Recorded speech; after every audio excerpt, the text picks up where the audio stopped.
ഞാൻ അതിനു മുമ്പ് നേരത്തെ തന്നെ കഥാപ്രസംഗം ഫീൽഡിലായിരുന്നു. കഥാപ്രസംഗമായിരുന്നു. അപ്പൊ എങ്ങനെ ഈ കഥാപ്രസംഗ കല ഇപ്പൊ വേദിയുണ്ടോ അതിന്? അത്യാവശ്യം വേദിയുണ്ട്. ഉണ്ട്.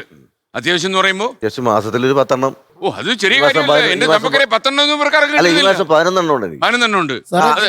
ഗംഭീര കഥാപ്രസംഗം. 11 സ്റ്റേജാണ് അത്യാവശ്യം. ഗംഭീര കഥാപ്രസംഗം. ഒന്നും പറയാനില്ല. ഇതില് അങ്ങയുടെ സ്ട്രെങ്ത് ഏതാ? പാട്ടാണോ പറച്ചിലാണോ? രണ്ടുമുണ്ട്. അല്ല, എത്ര കൊല്ലമായി ഈ രംഗത്ത്? 45 വർഷമായി. അപ്പൊ 45 വർഷം പിന്നിട്ടു. പോലീസില് സംഗീത അക്കാദമി അവാർഡ് ആദ്യമായിട്ട് ലഭിക്കുന്നത് എനിക്ക് മാത്രം. അതിനുശേഷം എന്റെ ചമ്പക്കരെ കൈ കൊടുക്കും. പക്ഷേ നിങ്ങളെപ്പോലെ കലാകാരനെ പോലീസ് സ്റ്റേഷൻ സബ് ഇൻസ്പെക്ടറായിട്ടൊക്കെ ഇരുന്നപ്പോഴേ ഞാൻ ഇൻസ്പെക്ടർ ആയിരുന്നു. അപ്പൊ ആയിട്ടൊക്കെ ഇരുന്നിട്ട് ആ കഥാപ്രസംഗ കല കൊണ്ട് പോലീസ് സ്റ്റേഷൻ സുഖം ഉണ്ടായോ? തീർച്ചയായിട്ടും. പോലീസിന് വേണ്ടിയിട്ട് ഞാൻ 2009 ആദ്യത്തെ സ്റ്റേറ്റ് അവാർഡ് കിട്ടി.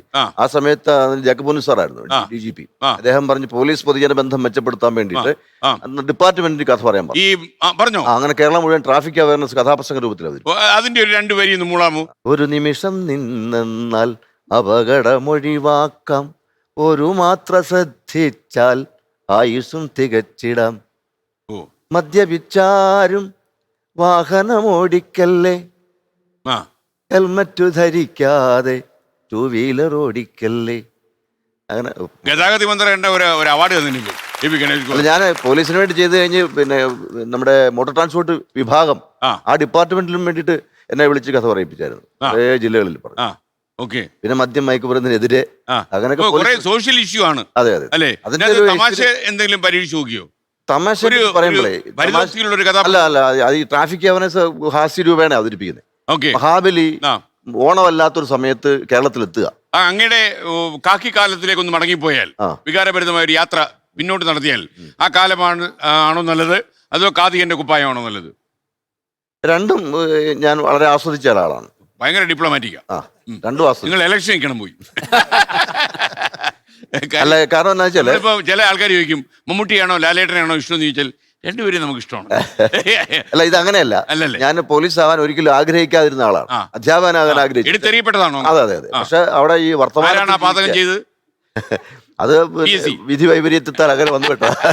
ഓക്കെ, എന്നാലും അങ്ങനെ ഒരു കാഥീനാണെന്ന് അറിയുന്നതിൽ ഞാനൊക്കെ ഈ എപ്പോഴും ഈ അവതാരകനായിട്ട് നിൽക്കുന്ന സമയത്ത് ഞാനൊരു കാഥീനെ എപ്പോഴും മനസ്സിലാലോചിക്കുന്നു. അറിയാമല്ലോ, അങ്ങേക്ക് സാംബശിവനാണ് എൻ്റെ മനസ്സിൽ. കാര്യം ഒരേ സമയത്ത് 18 കഥാപാത്രങ്ങളെ അവതരിപ്പിച്ചാലും അങ്ങയുടെ സ്വത്തും അവിടെ തന്നെ.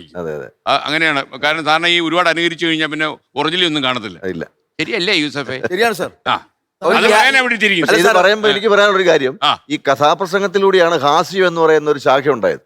ആദ്യകാലത്ത് അല്ലല്ല കഥാപ്രസംഗം ഞാൻ സമ്മതിച്ചു.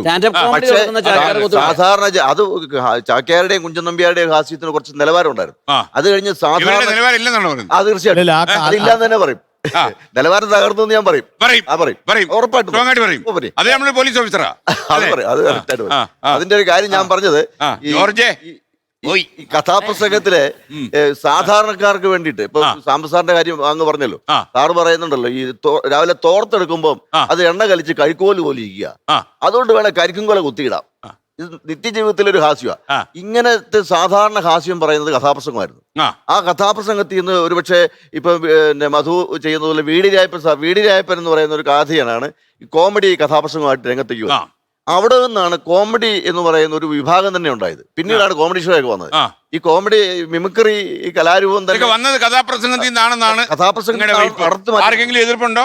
ലോകത്തെവിടെയായാലും ഏത് സമയത്തും 24 വാർത്തകളും ഓഗ്മെന്റഡ് റിയാലിറ്റി പാക്കേജുകളും എക്സ്പ്ലെയിനറുകളും വിശദമായി കാണാൻ ഞങ്ങളുടെ യൂട്യൂബ് ചാനൽ നിങ്ങൾക്ക് സബ്സ്ക്രൈബ് ചെയ്യാം.